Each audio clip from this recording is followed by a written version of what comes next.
Hello मित्रों, दोस्तों, भाइयों, बहनों, बेटियों, बच्चों। मेरा नाम सत्यपाल बोध है। मैं नेचुरोपैथी का डॉक्टर हूँ। पिछले 32 साल से यहाँ साउथ अमेरिका के देश बोलियो में हूँ और यहाँ गरीब लोगों का इलाज करता हूँ, जिनके पास इतना पैसा नहीं है कि वो हॉस्पिटल जा सकें। हॉस्पिटल जाने के लिए सुबह 3 या 4 बजे टोकन लेना पड़ता है। उसके बावजूद हॉस्पिटल का डॉक्टर बिना जांच के दवाई नहीं देता। वो भेज देगा, लैबोरेटरी में जाओ, जांच के लिए जाओ। तो लोग परेशान होते हैं। ऐसे लोग जो दिन भर काम करते हैं, शाम को उनको खाना मिलता है, तो ऐसे लोग मेरे पास आते हैं। उन्हें पता है कि भारत का एक नेचुरोपैथी का डॉक्टर है जो बहुत कम पैसों में इलाज करता है। तो साथियों, मैं सम्यक कर्म कहता हूँ, इसको सम्यक कर्म कर रहा हूँ। और मैंने इस विषय पर अध्ययन किया, काफ़ी अध्ययन किया है।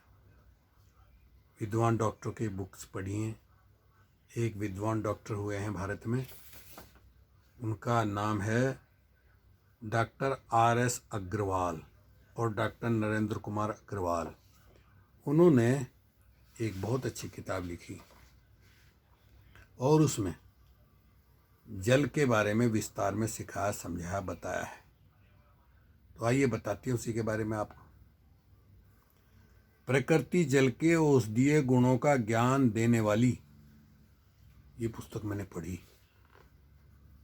साथियों, जल 5 महाभूतों में से एक, इसका मन से सीधा संबंध माना गया है। ज्यादातर धर्म ग्रंथों ने जल से सृष्टि निर्माण को स्वीकारा है, क्योंकि 5 महाभूतों के क्रम में यही सबसे पहला ऐसा तत्व है जिसे देखा जा सकता है। यह निराकार होकर भी साकार है। पानी रे पानी तेरा रंग कैसा, जिसमें मिला दो लगे उस जैसा, यही इसकी विशेषता है।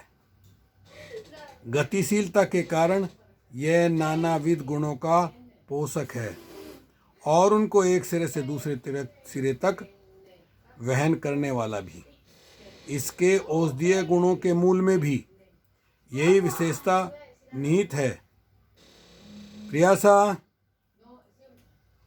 में पुर्थ जीवन में जल के महत्व को परखने के लिए आप निर्जल व्रत करके देखें।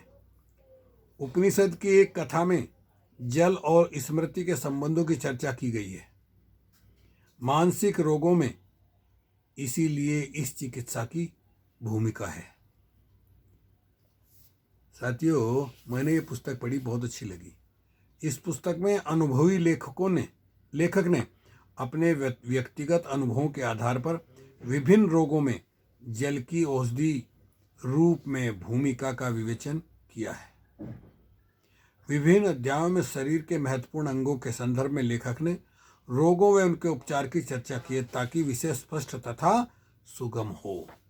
तो साथियों, आइए, आज नहीं है लोगों के पास किताब खरीदने का मन, और किताब खरीद ली तो उसको पढ़ने का समय ही नहीं है। भगदड़ सी मची हुई है।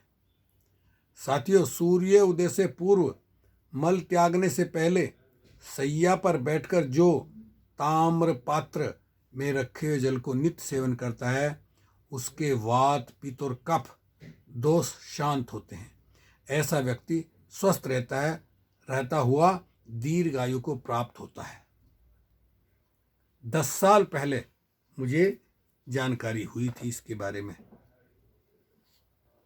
97 में मैंने यहाँ बोलियो में स्पेनिश भाषा में नेचुरोपैथी की पढ़ाई करके डिप्लोमा और डिग्री प्राप्त की। उसके बाद मैंने काम शुरू किया। तब से मैं हमेशा खोजता रहा कि बिना केमिकल की दवाइयों के भी अगर कोई इलाज हो सकता है क्या, तो मुझे ये सॉल्यूशन मिले कि जल के द्वारा। प्रकृति की देन है जल। हमारे अस्तित्व के बने रहने में इसकी प्रमुख भूमिका है। इससे शुद्ध और पवित्र अन्य कोई पेय नहीं। हमारे शरीर का लगभग 10% भाग जल से बना है। शरीर की कोशिकाएं जल से घिरी रहने तक ही सक्रिय रहती हैं। जल के बिना वे निष्क्रिय हो जाती हैं। रक्त, पित्त और पाचक रस, लाला रस, लार तथा अन्य सभी आंतरिक स्राव तरल अथवा तरल अवस्था में भी रहते हैं तथा अधिकांशतः जल से ही निर्मित होते हैं। शरीर में जब पानी की 1% मात्रा कम होती है तब प्यास लगती है।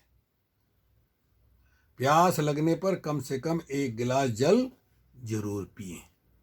तो आज हम आपको छोटी छोटी वीडियो में जल के द्वारा क्या क्या बीमारियों से का इलाज किया जा सकता है वो ही बताएंगे। वीडियो को देखते रहिए, आगे भी बताइए, लाइक कीजिए, कमेंट कीजिए, सेंड कीजिए और घंटी पर बटन भी दबाइए। ओके, शुक्रिया, धन्यवाद। तलुएगो, फिर मिलेंगे, मिलते रहेंगे, मिलते रहेंगे, मिलते रहेंगे।